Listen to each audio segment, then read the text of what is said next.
Hi, welcome back to Shannon's Plants Planting Time. How are you today?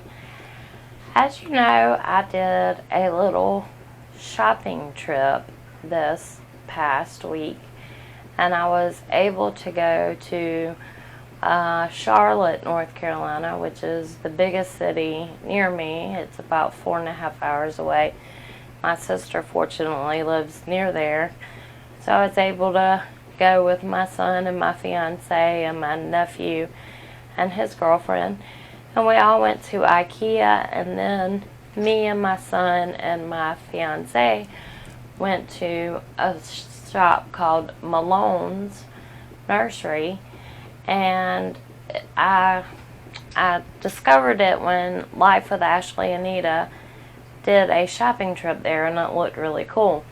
Well, unfortunately, when I got there, the owner has passed away, and so they didn't have a lot in stock.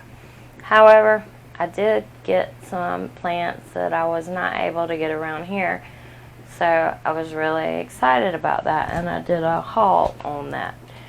Well, one of the plants that I did a haul on was a jewel orchid.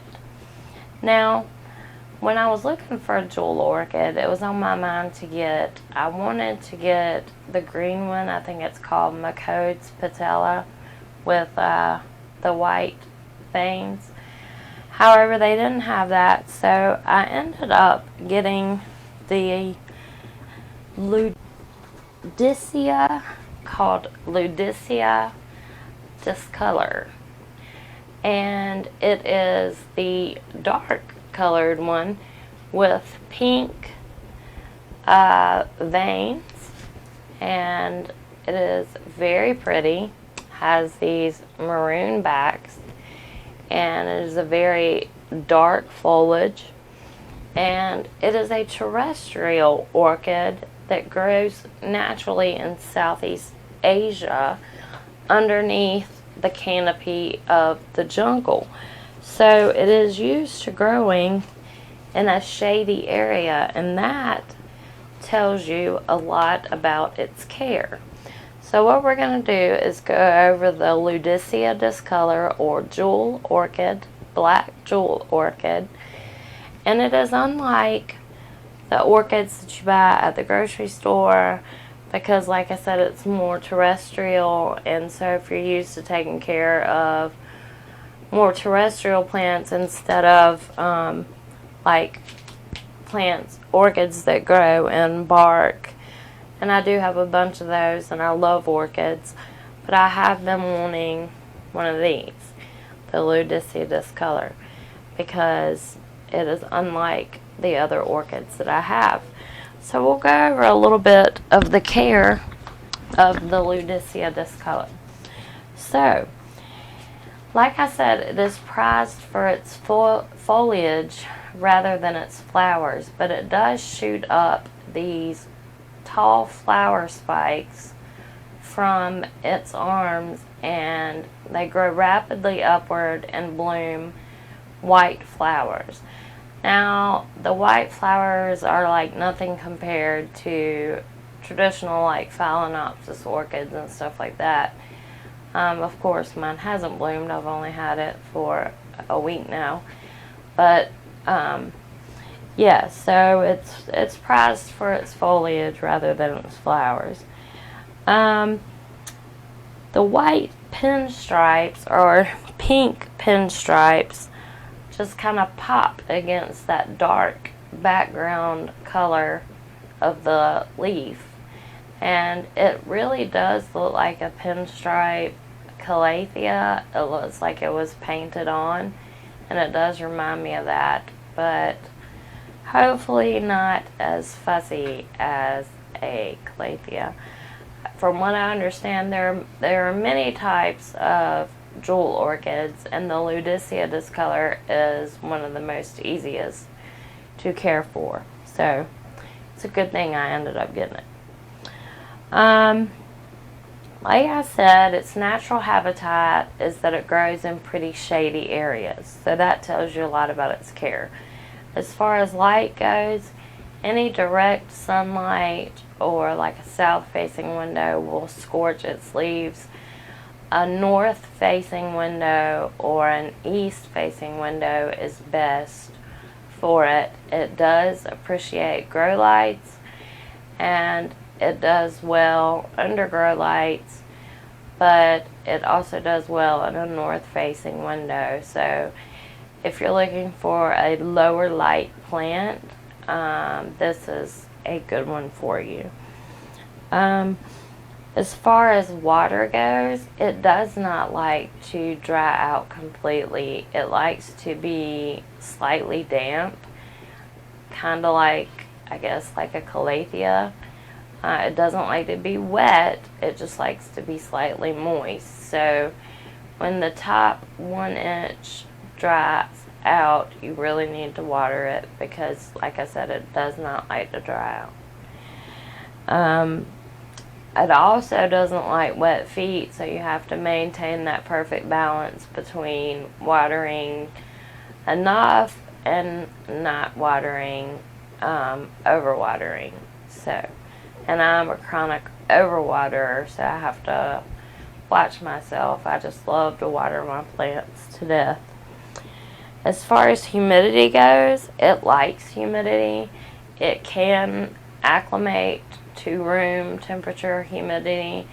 I plan on putting it in my IKEA greenhouse as soon as I get it together, and that will be another film. I got an IKEA greenhouse, and I'm really excited about it. There was only one left, so I had to take the last one of a certain kind. I don't know what it's called, but I'll let you know when I put that together. But like I said, it likes humidity, so if you give it more humidity, of course you don't have to water it as often, but yeah, so it likes humidity. As far as fertilizer goes, I normally fertilize with Liquid Earth and Super Thrive, but from what I understand, you should use an orchid fertilizer on this.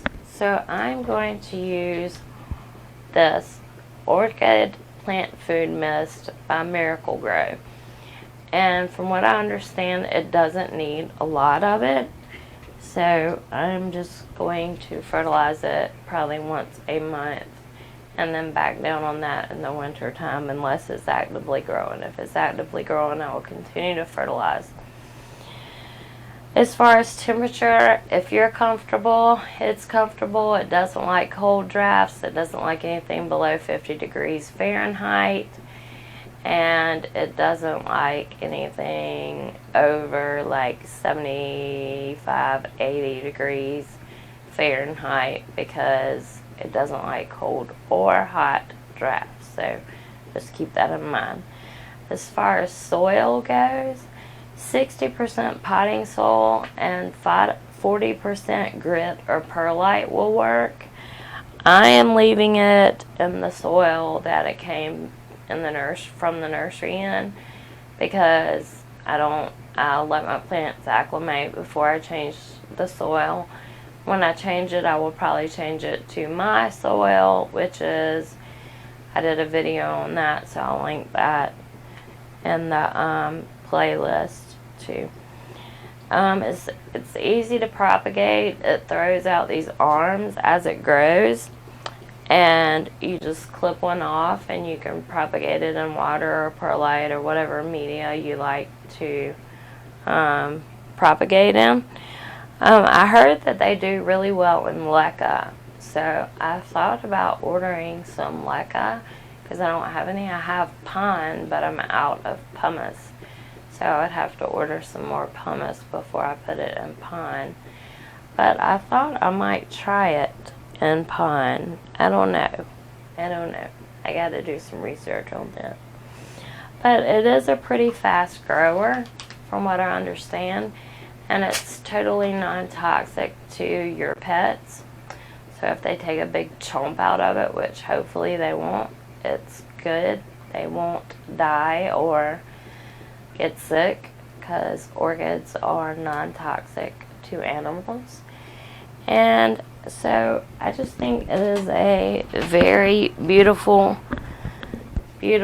plant. I have been looking for one, and like I said, I could not find them around here, and so I was very happy. I paid $40 for this, and like I said, I got it at Malone's in Charlotte. But just look at those leaves. Who couldn't love that? That is just beautiful.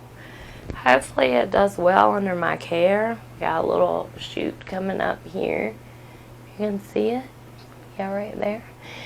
And hopefully it does good. And I have a north facing window, but like I said, I think I'm going to try to put it in my IKEA greenhouse once I get it together.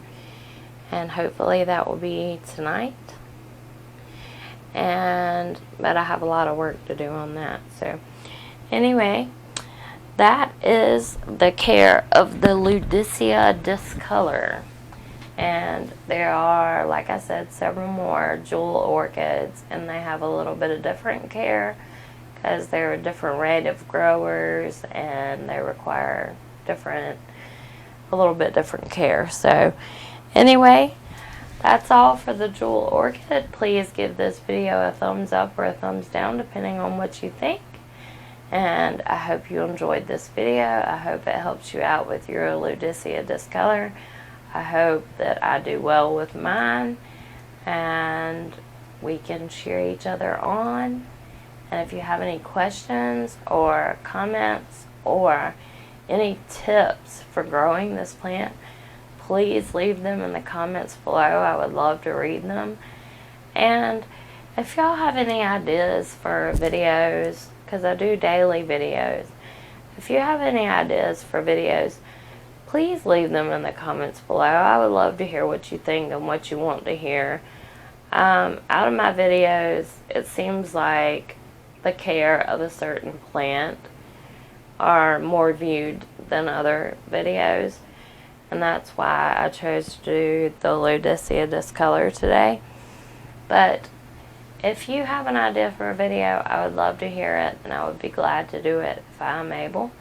So anyway, I hope you enjoyed this video, and I hope to see you in the next houseplant video. Bye!